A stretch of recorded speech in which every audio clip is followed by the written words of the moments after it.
Marriage को लेकर मैं काफ़ी वीडियोस बना चुकी हूँ और करंट इश्यूज में जो भी रिलेशनशिप इश्यूज आते हैं उन पर भी मैं वीडियो बनाती हूँ based on my experience of so many years of married life and listening to the stories around, looking at the life of nearby people. तो इसका जो पर्पस है, एक तो किसी भी लड़की को इस प्लानेट पर किसी भी तरीके के अननेसेसरी स्ट्रेस से, डिप्रेशन से बचाना, किसी भी तरीके का गलत कदम उठाने से बचाना। और मैं चाहती हूँ कि हर बच्चा अपनी मदर को डिजर्व करता है and that is the primary focus of my life कि मैं ये वीडियोस बनाकर किसी न किसी की जिसकी शादी होने वाली है, हो चुकी है, उनको डिसीजन लेने में हेल्प कर पाऊँ जो उसके लिए बेटर हो और या फिर उसके चाइल्ड के लिए बेटर हो। सो आज मैं जो कवर करने वाली हूँ वो ईशा देओल का एग्जाम्पल कवर करने वाली हूँ। It was a big shock. ये नहीं था कि दो लोग अलग हो गए हैं। उनके हस्बैंड का नाम है भरत और ईशा देओल जो एक्ट्रेस थी, धूम में आई थी, शायद धूम मूवी में, एंड धर्मेंद्र जी की बेटी है वो।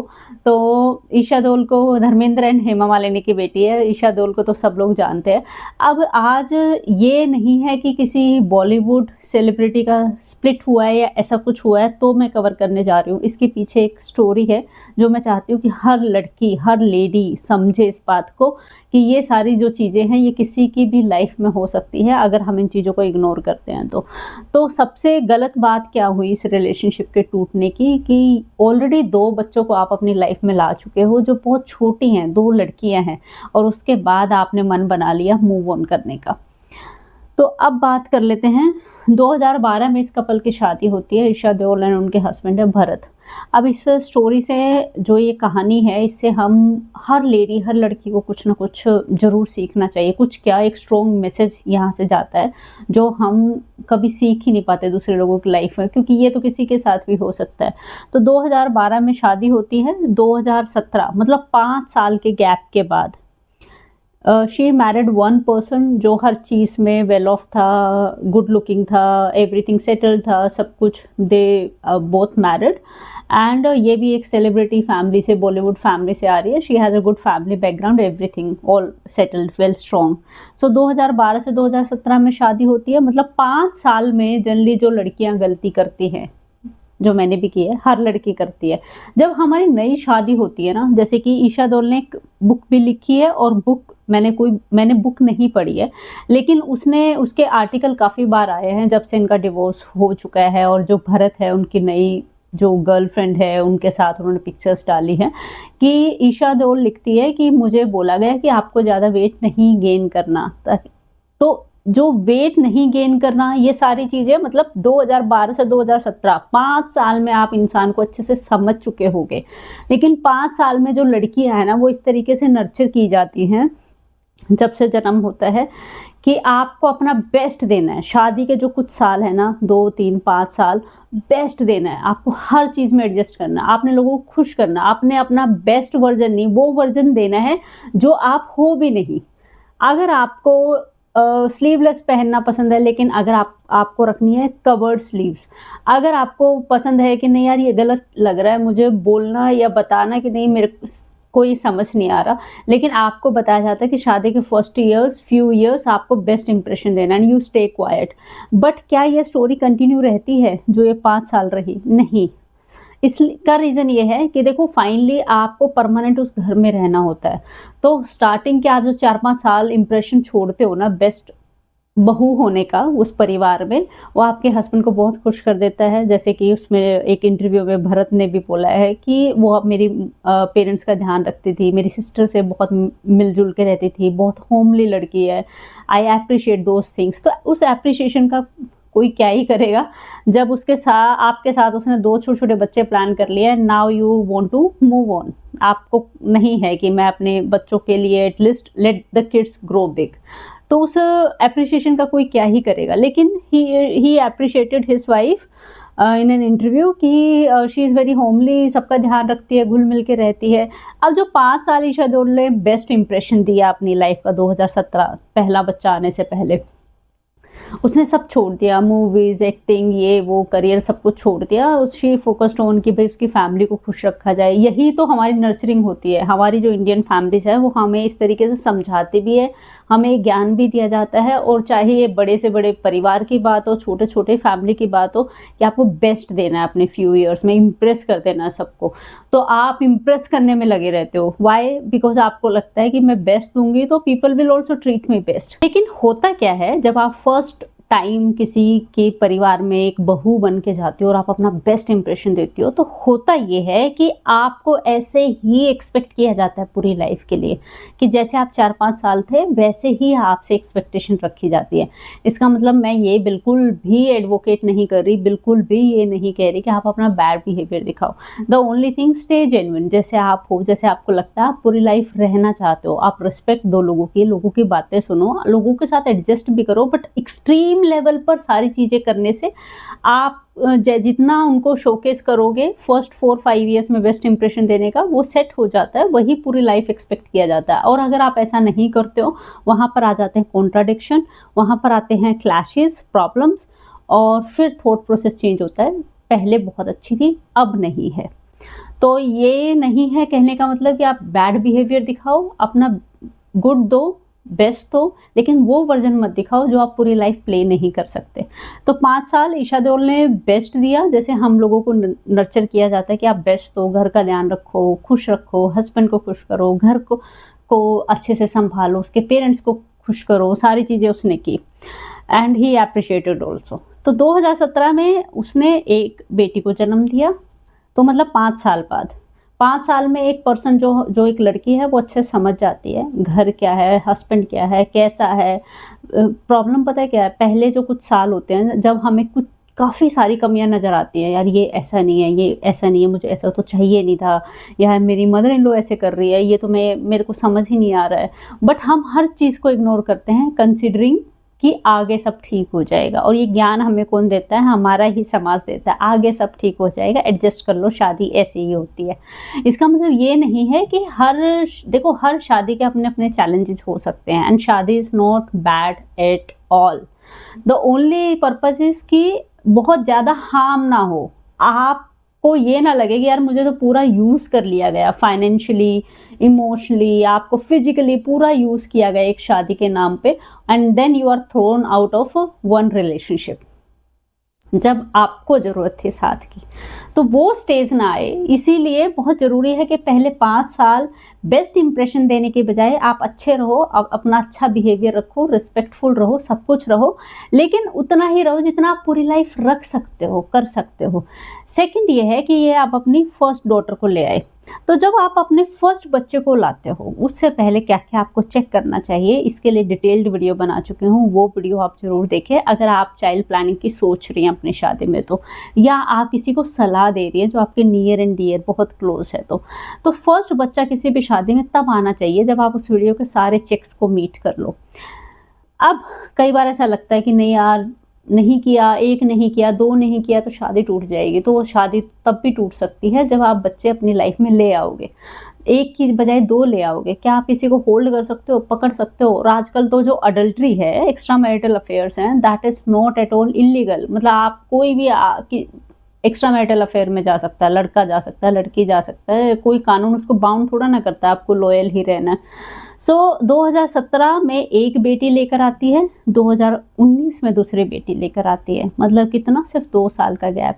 And being a very nice wife, पूरा सब कुछ ध्यान रखती है, एक बच्चे को कंपनी देने के लिए दोबारा से अपनी बॉडी से ही दूसरे बच्चे को बर्थ देती है। अब मैं ये लाइन क्यों यूज़ कर रही हूँ, अपनी बॉडी से ही बर्थ देती है? आजकल तो देखो, आपने बहुत सारे एक्ट्रेसेस को देखा होगा, which is not wrong at all, जो सरोगेसी के लिए जाती है, अपनी बॉडी को हैम्पर करना या बहुत पेन लेना, या अपनी बॉडी पर सारे जैसे सी सेक्शन, नॉर्मल, वो सारी चीज़ें ना लेकर वो सरोगेसी या कुछ और भी मेथड्स अडॉप्ट करने की कोशिश करती हैं। तो which is also good, because they are respecting their own body very well, and they think यार इस एज पर I can not go through all this medical procedure. And तो 2017 से 2019 एक लेडी जब 2 साल के अंदर दूसरा बच्चा प्लान करती है, मतलब 1 साल के बाद ही आपने चाइल्ड प्लानिंग की, तो बहुत कुछ गो थ्रू करती है। उसकी जो बॉडी है वो ऊपर नीचे हार्मोनल इम्बैलेंस, बहुत सारी प्रॉब्लम्स आती हैं, रिकवरी इश्यूज आ जाते हैं, इवन बच्चा भी सफ़र करता है क्योंकि आप बहुत जल्दी दूसरे बच्चे को ला रहे हो। पहला बच्चा आपके तरफ देख रहा है, आपकी केयर उसको चाहिए, क्योंकि मेरे दोनों बच्चों में भी 2.5 ईयर्स का गैप है, जो मुझे लगता है कि it was not at all the right decision. But problem ये थी कि कुछ गाइडेंस ही नहीं थी, किसी ने बताया ही नहीं, समझाया नहीं। हमारी जो सोसाइटी है ना, आसपास के लोग, समाज है, वो इस चीज़ के लिए तो बने हैं कि भैया बच्चा कर लो, ये ज्ञान आपको हर कोने आगे पीछे सोते जागते मिल जाएगा लेकिन कोई ये ज्ञान आपको दे दे कि भाई बच्चे करने से पहले अपनी बॉडी को देख लो, बच्चा करने से पहले इस बच्चे को बहुत सारा प्यार दे दो, बच्चा करने से पहले अपने आप का ध्यान रखो, बच्चा करने से पहले दोबारा से अपनी करियर को स्टार्ट करो, काफ़ी टाइम हो गया तुम्हें घर बैठे। ये ज्ञान देने के लिए मतलब 2 ही लोग हो सकते हैं इस पूरी धरती पर, 3 लोग। आपका अपना भाई जो सही में बहुत अटैच्ड या कनेक्टेड है, बार बार आपसे बात करता है, वो दे सकता है, वो भी कम देगा बिकॉज वो ये सारी सिचुएशन नहीं समझ पाता है बीइंग अ मेल पर्सन। या जो सही में है आपकी रियल मदर दे सकती है, या फिर आपकी अपनी रियल सिस्टर दे सकती है, अगर उससे आपकी बॉन्डिंग बहुत अच्छी है और वो आपकी बहुत बड़ी वेल विशर है, बहुत प्यार करती है आपसे, जो कि हर केस में नहीं होता। तो इसके अलावा इस पूरी दुनिया में, पूरे समाज में, इवन आपके फ्रेंड्स भी, वो सिर्फ अपना बच्चा लाने के बाद दूसरों को प्रेशर देना उनका एक प्राइम ड्यूटी होता है। तुम कब करोगे, तुम कब करोगे, 2 कब करोगे, 2 कब करोगे। तो ये एक स्टैंडर्ड फॉर्मूला है, एक पैसिव स्ट्रेस देने का, एक फीमेल के द्वारा दूसरी फीमेल को। तो 2017 से 2019 में 2 बच्चे करके अपनी बॉडी को इतना ज़्यादा प्रेशर डाल के 2 बच्चों की केयर करना, एंड क्या था इंटेंशन था बहुत ही प्योर कि मैं अपने एक बच्चे को दूसरे बच्चे की कंपनी देना चाहती हूँ। सो शी डिड लाइक जो अल्टीमेट कोई भी लेडी सोच सकती है, best for the kid and best for the husband also. यार आपकी पूरी फैमिली को वो चला रही है अपनी बॉडी को पूरा सेक्रीफाइस करके। एंड हुआ क्या, 2019 से 2024 में फाइनल हो गया डिवोर्स। तो मतलब 2024 में डिवोर्स फाइनल हो गया। इट माइट बी लाइक थोड़ा टाइम पहले चीज़ें शुरू हुई हो, मतलब जब उनकी दूसरी बेटी शायद 2-3 साल की थी, चीज़ें ख़त्म हो गई। मतलब आपके बच्चों की उम्र क्या ही है, 2 साल 4 साल, और आपने ख़त्म करने का डिसीजन ले लिया। नाउ एक स्टेटमेंट भी आई थी कि जो धर्मेंद्र थे, दे वर लाइक एक्सपेक्टिंग कि they should reconsider there decision of getting separated. तो आपने ना तो बच्चों की सोची, 2 साल और 4 साल के बच्चे हैं, आपने कुछ भी नहीं सोचा। अब 2024 में अलग हो गए, तो आपके बच्चों की एज क्या है, 2 और 4 साल। अब यहाँ पर क्या मिस्टेक हुई है कि उसने वेट पर भी कंट्रोल किया, एक की जगह 2 बच्चे किए, वो भी अपनी बॉडी से किया, जो कि आजकल चीज़ें छूटती जा रही हैं। पूरी फैमिली के साथ एडजस्ट भी किया, सारी चीज़ें करियर वरियर छोड़ दिया। अब इससे एक लर्निंग है, क्या सब कुछ सेक्रीफाइस करके सब लोग खुश रहते हैं? क्या सब कुछ छोड़कर ज़िंदगी में सबको खुश करने की कोशिश करके लोग खुश हो जाते हैं? यस, टेम्परेरी बेसिस पर वो खुश हो जाते हैं। आज मैं जॉब छोड़ूंगी, जिसने मेरे को बोला जॉब छोड़ने के लिए, that person is going to be very happy, but probably tomorrow the situation is something different. किसी और चीज़ पर बंदा नाराज हो जाएगा, क्या कर लोगे फिर? किसी और चीज़ पर उनके घर वाले नाराज हो जाएंगे। अच्छा ये तो छोड़ दी थी जॉब, लेकिन ये चीज़ ठीक नहीं है, कहाँ तक खुश करते जाओगे? सेक्रीफाइस करना, अपनी जॉब को, अपनी फाइनेंशियल कैपेसिटी को, अपनी बॉडी को सेक्रीफाइस करना कि आप परिवार आगे बढ़ा रहे हो। जस्ट टेक अ ब्रेक यार, 2017 में एक बेटी आई है, जस्ट होल्ड ऑन। सारी चीज़ें आप इतना करते जा रहे हो, आपको इक्वल कंट्रीब्यूशन भी तो आना चाहिए दूसरे पर्सन की तरफ से। तो फर्स्ट लर्निंग, सब कुछ सेक्रीफाइस करते रहना लाइफ में doesn't guarantee you a long lasting relationship. कोई भी इंसान, देखो शादी ना, मैंने पिछली वीडियो में बोला था, इंश्योरेंस की तरह होती है, चले ना चले, क्लेम मिलेगा नहीं मिलेगा, एक लाइफ इंश्योरेंस का वो सब तभी पता चलता है जब सही टाइम आए। तो इसीलिए यहाँ भी यही है, कोई भी रिलेशन, कोई भी किसी भी लॉ किसी भी शादी को बांध के नहीं रख सकता। फैमिली रिश्तेदार भी कई बार नहीं बांध सकते, और कई बार तो मोस्टली लोग तो कोशिश ही नहीं करते। वो तो चाहते हैं, वो तो खुश होते हैं कि यार टूटने दो, हम भी थोड़ा आगे आ जाते तुड़वाने के लिए। ये तो हमारे समाज में आपको हर दूसरे घर में एग्जाम्पल दिखेगा कि जब चीज़ें अगर कपल के साथ बीच में कुछ भी थोड़ा सा इशू हुआ है तो उसको बढ़ाने के लिए रिश्तेदारों का बहुत बड़ा हाथ होता है, बहुत बड़ा मतलब बहुत ही बड़ा हाथ होता है कि दे आर द वन वो exaggerate and motivate the person कि हम हैं, हम कराएंगे, हम ये करेंगे। पहले सेक्रीफाइस मत करो बहुत ज़्यादा, ठीक है। आपने एक बच्चा प्लान किया है, आप अब टाइम आ गया है, आप अपने करियर की तरफ देखो, एक बच्चे के बाद आप अपनी लाइफ की तरफ देखो, अपने रिलेशनशिप की तरफ देखो, दोनों कहाँ पर खड़े होते हैं। अपने बच्चे को बहुत सारा प्यार दो। अब मैं ये नहीं कहूँगी शी वॉज रॉन्ग, मैं ये नहीं कहूँगी कोई भी गलत है। क्यों? क्योंकि शादी पर कोई किताब बनी ही नहीं है। जैसा हमें सिखाया जाता है, सुना जाता है, समझाया जाता है, ज्ञान दिया जाता है आसपास से, हमारे माँ बाप से या रिश्तेदारों से, हम सोचते हैं यार यही ठीक है। क्यों? क्योंकि सबकी जब शादी फर्स्ट टाइम होती है तो पता ही नहीं होता, सब कुछ आपका फर्स्ट टाइम चल रहा है, आपको नहीं पता कि आगे जाके ये सब चीज़ें भी हो जाएंगी। आप अपना बेस्ट देने की कोशिश करते हो। ब्रेन को करो ऑन, माइंड को करो ऑन, ठीक है, हार्ट को भी रखो ऑन, लेकिन थोड़ा सा चीज़ें ऑब्जर्व भी करो। एक बच्चे होने के बाद if your husband is getting involve fully, 2017 में अपने आपके बच्चे को पूरी केयर कर रहा है, आपको पूरा प्यार कर रहा है, आपका ध्यान रखने में हेल्प कर रहा है, सारी चीज़ें एक सिग्नल देखो, ठीक है। उसके बाद पहले उस चीज़ को नर्चर करो, बच्चे को थोड़ा बड़ा करो। मीनवाइल जब तक आपका बच्चा बड़ा होगा, साल 4 साल 5 साल, उसके बीच में क्या रेड फ्लैग्स आए, क्या इशू आए हैं, वो सब एक्सेप्टेबल है नहीं है। सारी चीज़ें आपकी दूसरे में भी रिपीट हो सकते हैं और थोड़ी ख़राब भी हो सकते हैं, लेकिन पहला एक्सपीरियंस बहुत अच्छा है। Your husband is fully involve, fully emotional for you and your kid, पूरा टाइम देते हैं, आपको प्रायोरिटाइज करते हैं, तो वो चीज़ें बहुत अच्छी है। देन डेफिनेटली 4-5 ईयर्स के बाद you can go for the second child also. हाँ, एक तो सेक्रीफाइस करना करना करना एक रिश्ते के लिए इज़ नॉट ओके। सेक्रीफाइस थोड़ा सा करो, लेकिन बहुत झोंक देना अपने आप को हर एस्पेक्ट से is completely a foolish decision.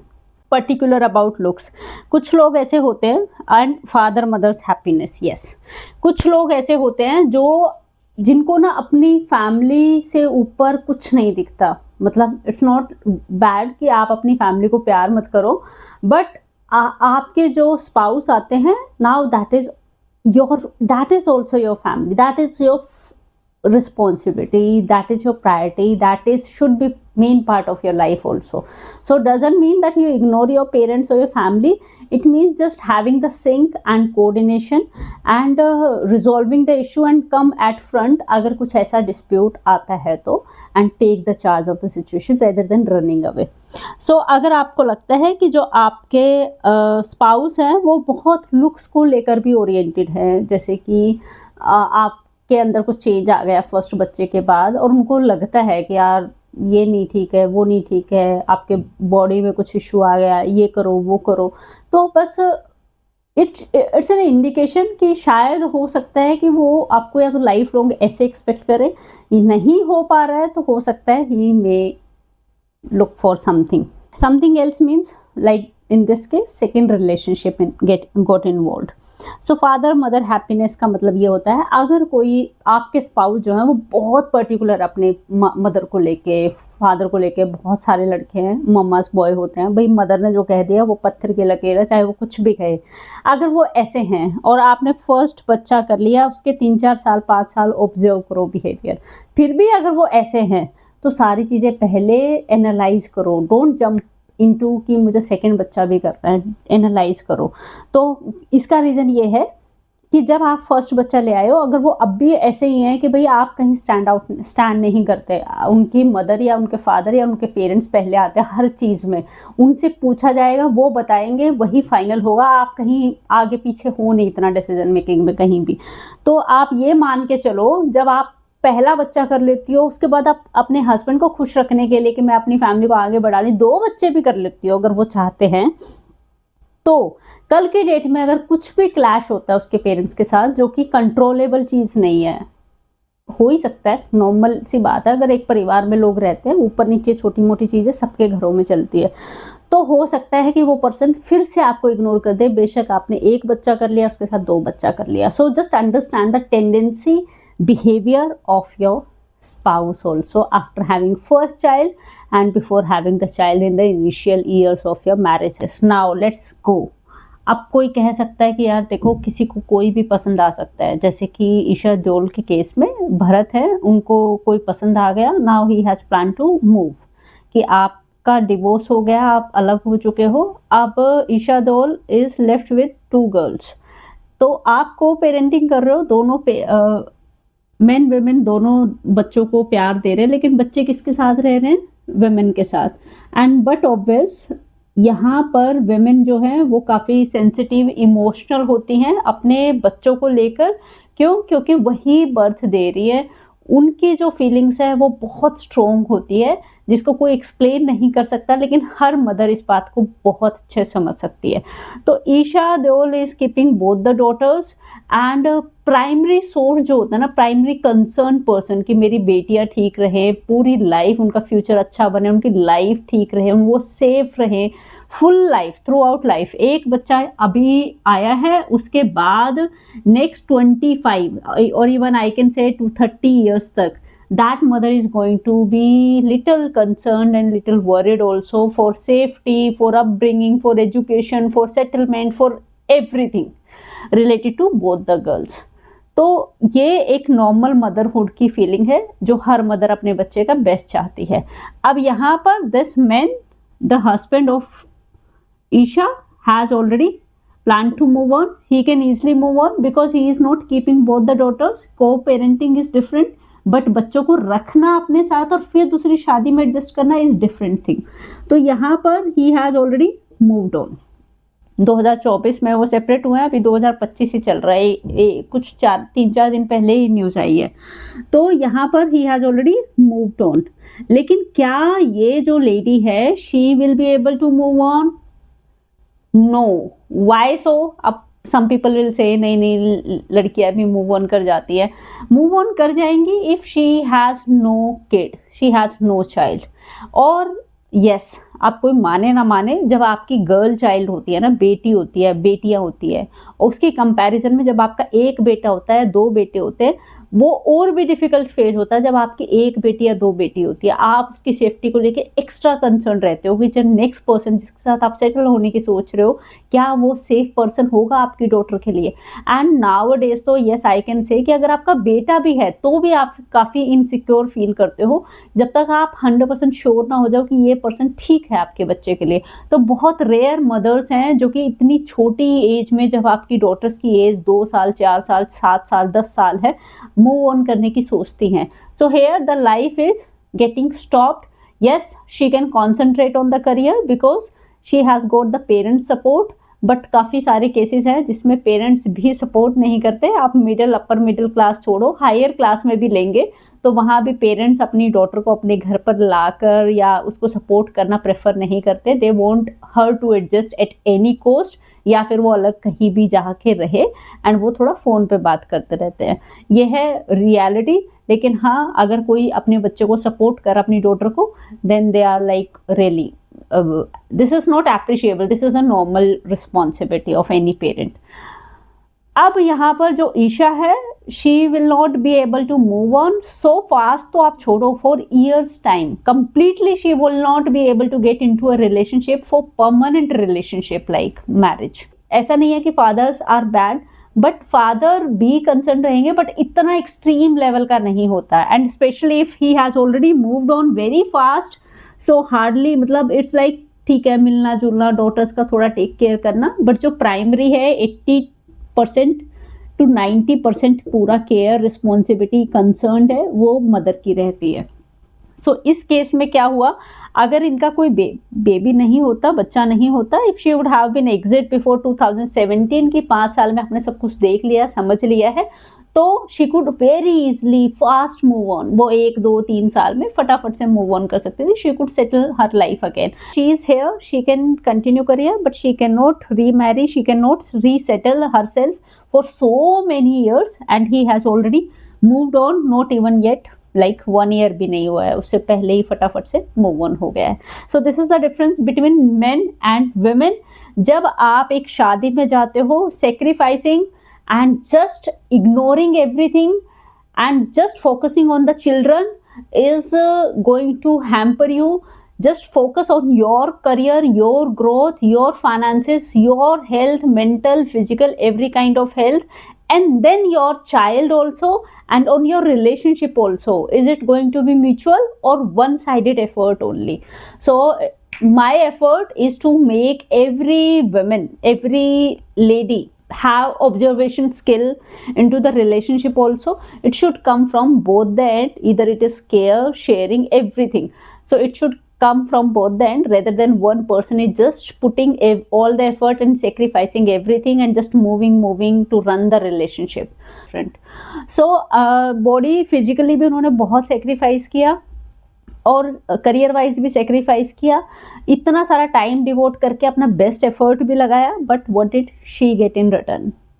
अगर आपका कोई भी क्वेश्चन है मैरिज, एक बार शादी होने से पहले, शादी होने के बाद की कहानी को लेकर, तो आप मुझे कमेंट कर सकते हो या आप मुझे मैसेज कर सकते हो, and I am going to cover that topic for you.